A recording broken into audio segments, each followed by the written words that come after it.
The city did not notice him anymore. Aaron sat hunched against the stained brick wall of a shuttered bookstore, knees tucked up, a half-torn pizza box resting across them like a makeshift canvas. A rusted shopping cart stood nearby, filled with sketch pads curled from weather, broken pencils, and plastic bags knotted shut like secrets.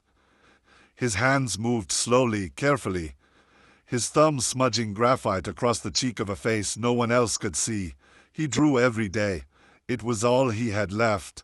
Tourists walked by with cameras, bags swinging. A couple laughed as they passed, not even glancing at the man on the ground. A child pointed, curious, but her mother tugged her away.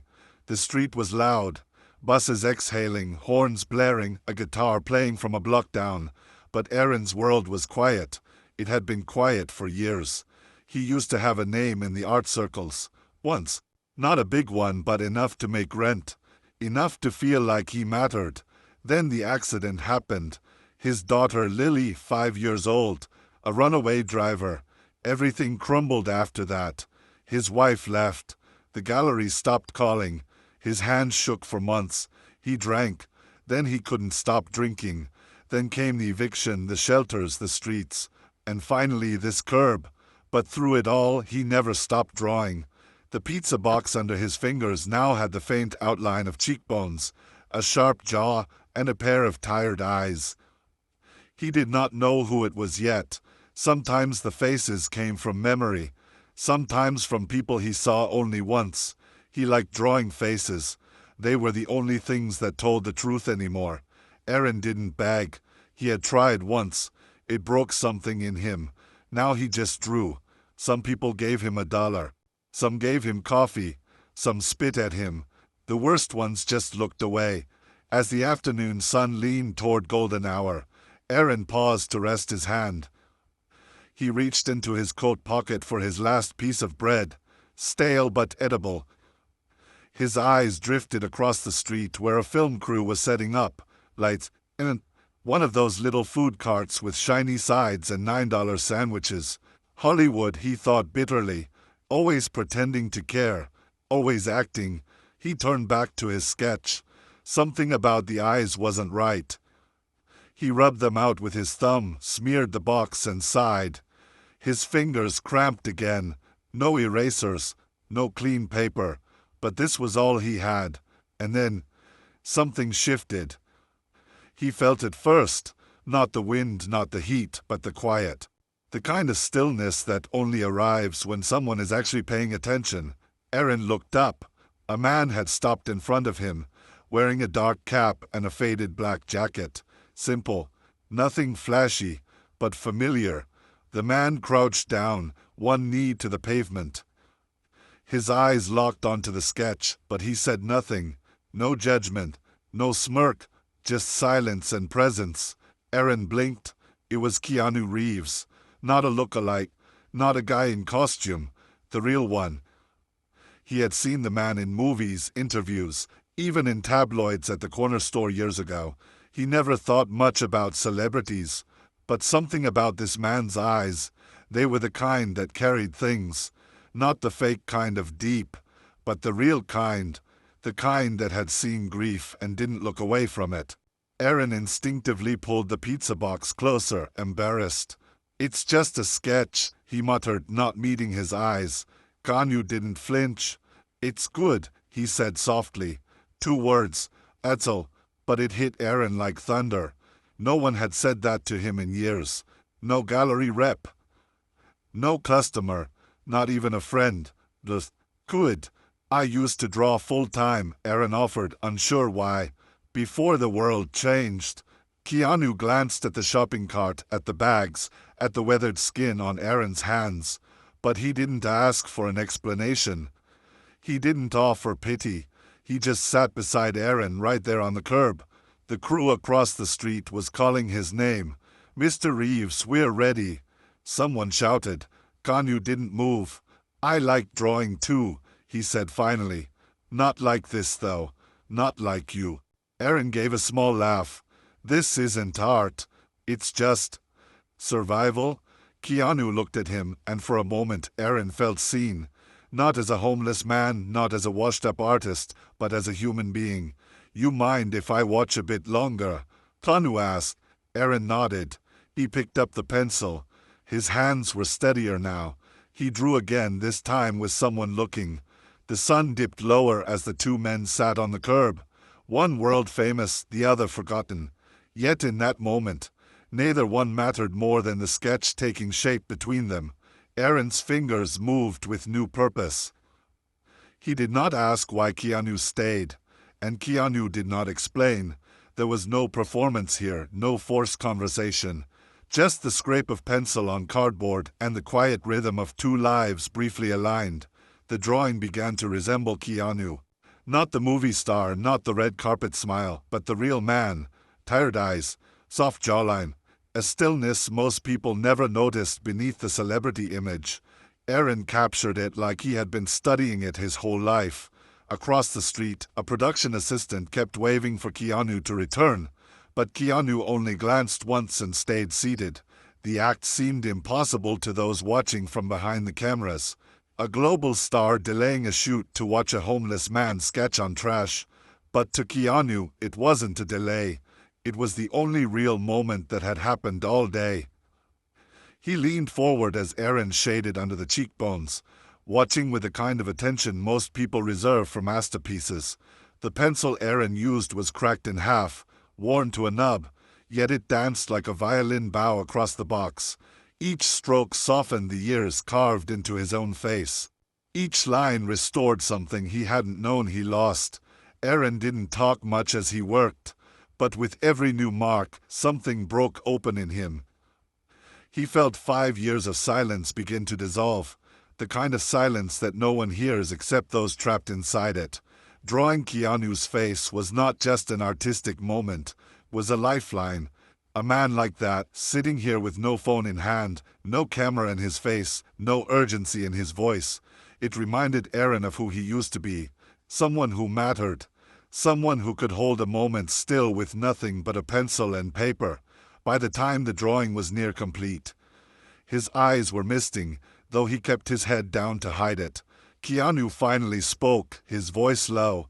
"Do you have more of these?" Aaron hesitated, then gestured to the cart. Inside were dozens of bent sketchbooks, paper warped by rain, portraits half finished and fading. Keanu stood up, not with the air of someone leaving, but of someone deciding something. "Would you mind if I came back tomorrow?" Aaron looked up, puzzled. "You want to come back?" Keanu nodded.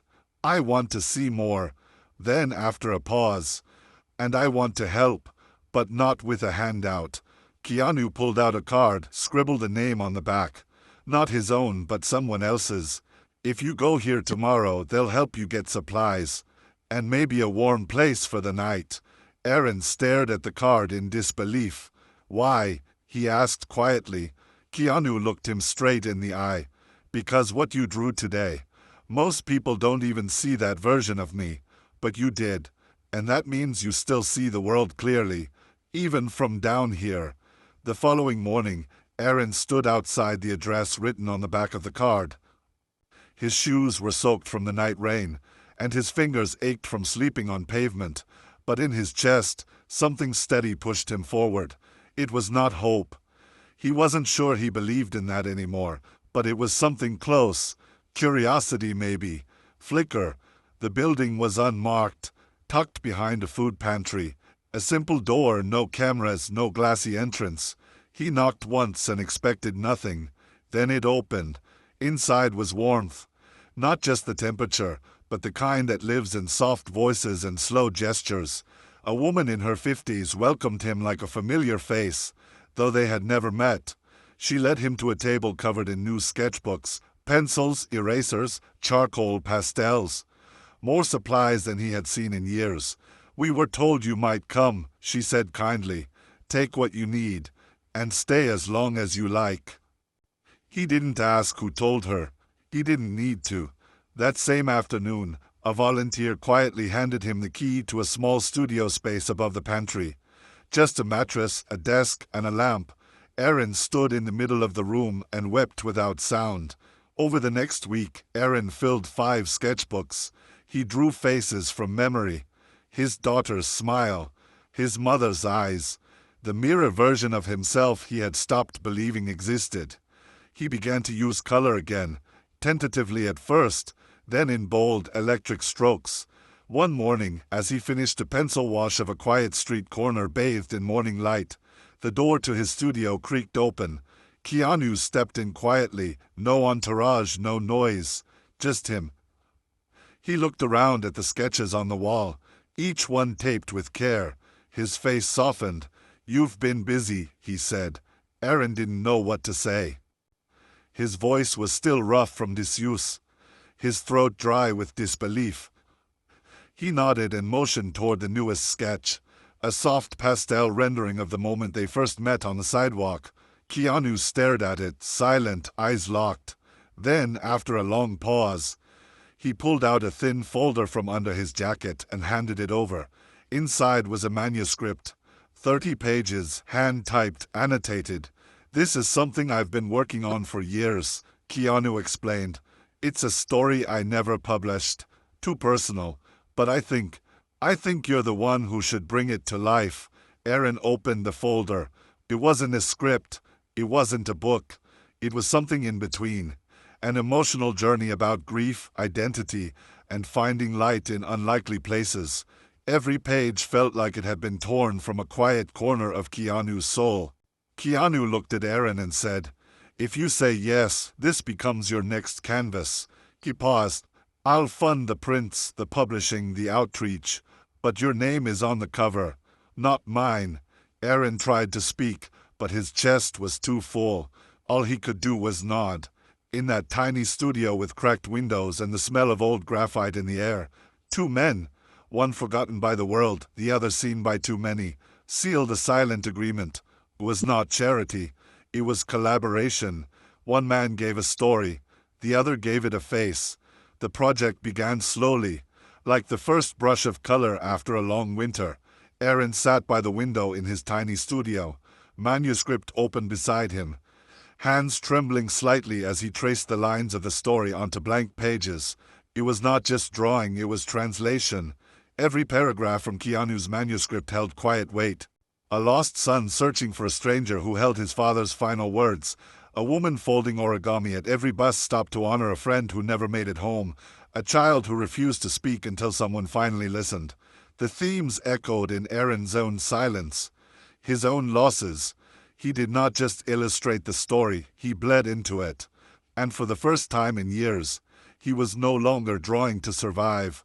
He was drawing to speak. Keanu visited often but never hovered. He would bring tea, sometimes sandwiches, always staying just long enough to see a new sketch pinned to the wall. He asked questions like a student, not a patron. "Why did you shadow the boy's face here? What made you place the woman in that corner of the train station?" Aaron would explain, not always with words, but with gestures. The way his hand curved over the paper, the way his voice caught when describing an expression. Keanu listened closely, like every stroke mattered, and it did. The drawings began to layer emotion upon emotion, faces that weren't just beautiful, but true. These weren't glossy Hollywood portraits. They were lived in, weathered, real. Word of the project began to spread quietly. A gallery curator, a friend of Keanu's, saw one sketch and requested a private viewing. Then another, and another. Within weeks, whispers grew into momentum. A downtown gallery offered to host a showcase titled Lines of the Unseen, featuring Aaron's work and the story that inspired it. Keanu refused to be on the poster. "This is his moment," he told the organizers. And when they pushed back, saying a big name would sell tickets, Keanu only replied, "Then you don't understand why we're doing this." The opening night arrived on a cloudy Thursday. Aaron stood in the corner of the gallery, wearing a second-hand blazer that still smelled faintly of mothballs, his hands twitching with nerves.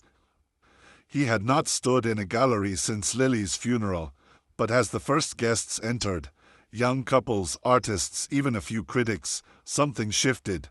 No one looked past him. No one asked him to step aside. They looked at him and then through the frames on the wall and back again. They asked questions. They listened. They felt. Keanu arrived late, quietly as always. He stood in the back and watched, arms crossed, pride flickering behind his eyes. At the end of the night, Aaron walked over and held out the same cracked pencil he had used on that first pizza box sketch. "I want you to have this," he said. Keanu took it with both hands. "Thank you," he said, voice tight. But you know, it was never the pencil that mattered. What began as whispers inside a single gallery room soon spilled across cities, screens, and languages. A journalist from a local paper wrote an article titled, "The Man Who Drew Keanu Reeves on Cardboard." It started as a human interest piece buried in the arts section, but it struck a nerve. Within days, national outlets picked it up, then international ones. The headline evolved, reshaped by each language but echoing the same message. A forgotten artist, a silent kindness, and the face that changed everything. Photos of Aaron's sketches flooded the internet. Raw, gritty, haunting portraits layered with human emotion. But it wasn't just the art people connected with. It was the story behind it. A man who had nothing, offering something real. And a global icon, choosing to sit beside him instead of stepping over him. Keanu never gave a press conference. He never posted about Aaron online, never claimed credit, never posed with the art. But that silence, that refusal to center himself, became louder than any staged act of charity. People online began using the hashtag the man who stopped to share stories of overlooked talents, quiet acts of kindness, or moments when someone chose empathy over ego. It became a movement. Not orchestrated, not monetized, just organic and deeply human. Street artists in Brazil painted murals inspired by Aaron's sketches. In Tokyo, a subway station displayed his illustrations on full platform walls. A small non-profit in Poland started giving free art supplies to homeless youth, citing Aaron's story as the reason. What had begun on a pizza box now circled the globe. Aaron watched it unfold from the same small studio above the food pantry. People began showing up. Not reporters, but strangers. Some carried old notebooks filled with their own forgotten drawings. Others just came to thank him. A single mother brought her son who loved to draw but had stopped after being bullied. Aaron handed the boy a pencil and said, "Then you draw for you, not for them." A veteran who had lived on the streets for 3 years stood silently beside him one afternoon, tears in his eyes, and said, "You made me want to hold a brush again." Every day new faces, every face a story, and every story a reminder that what he created was no longer just about art. It was about dignity, about what happens when one person decides to look again at someone the world has forgotten. Through it all, Keanu never changed. He came by every few weeks, usually at night when the street was quiet. He never stayed long, never asked for updates, never talked about the movement or the headlines. He would just check in, nod at a new sketch, ask if Aaron was eating enough, then leave with a quiet, "Keep going." One evening, as they sat together sharing lukewarm tea and paper cups, Aaron asked the question that had lingered for months. "Why me? There are thousands of guys like me out there." Keanu looked at him, thoughtful. "I didn't see a guy like you," he said. "I saw you, and you saw me. Not the fame, not the noise. Just me. That's rare." Aaron looked down, words tangled in his throat. Keanu placed a hand gently on his shoulder. "It only takes one person to look. You looked first, Aaron." The mural appeared quietly one morning. No press release, no unveiling ceremony. Just color and soul rising on the side of the old bookstore where Aaron once sat. It was massive, 3 stories high, and painted with such reverence it stopped foot traffic for blocks. But it was not Keanu's face that filled the wall. It was Aaron's. Not the weary, broken man he had once been, but the version that had bloomed in pencil and light. In the mural, his head was slightly bowed, eyes focused on a torn piece of cardboard in his lap. Above him, instead of a halo, a swirl of black graphite erupted into sketches. Faces of strangers, strangers becoming family, stories becoming ink, and near the bottom, faded just enough that you might miss it unless you were truly looking, were the words, "To the man who stopped and stayed." Aaron stood across the street from it in silence, holding a cup of coffee someone had handed him but long since gone cold. He did not know the artist. He did not ask. It didn't matter. What mattered was that the corner where he was once invisible had now become a place where people looked. Children took selfies in front of it. Locals left flowers at the base. Tourists asked where the man in the mural had gone, but Aaron hadn't gone anywhere. He was just quieter now, choosing to let the art speak, choosing to give space to the movement that had outgrown both him and the man who helped spark it. Every day people passed by that wall. Some inspired, some curious, some changed. And sometimes, if you came early enough in the morning, you would still find Aaron seated nearby with a pencil in hand, sketching the next forgotten face back into the world. Meanwhile, the graphic novel Keanu had entrusted to him, now titled The Silent Line, was translated into 26 languages, used in classrooms, prisons, and recovery centers. Not because it was polished or perfect, but because it was human. It told the truth without noise. Its illustrations bled lived in sorrow and quiet joy. Aaron refused to do interviews. He didn't want fame. When offered a book tour, he declined and instead helped launch the Pencil Project, a global initiative providing free art tools, mentorship, and emotional therapy through drawing for underserved communities. The first program opened in LA, then New Orleans, then Cape Town and Bogota. Every center bore the same small emblem, a broken pencil taped back together. The message was clear. Something does not have to be whole to be powerful. Years later, Keanu returned to that same corner during a quiet evening. No cameras, no entourage. He walked alone, hands in pockets, baseball cap pulled low. The mural had aged, the colors faded a little, the wall cracked near the bottom, but it was still there. So was the feeling. He sat on the curb, not expecting anything, just remembering. A teenage girl walked past and slowed. "Are you?" she began to ask. Keanu smiled gently, nodded once, and then motioned to the wall. "I just came to see a friend," he said. She nodded back, unsure, and kept walking. And Keanu sat there, staring at the mural in silence. He didn't need to speak. He didn't need to explain. He had done his part. He had stayed when others walked by. And the world, just this once, remembered.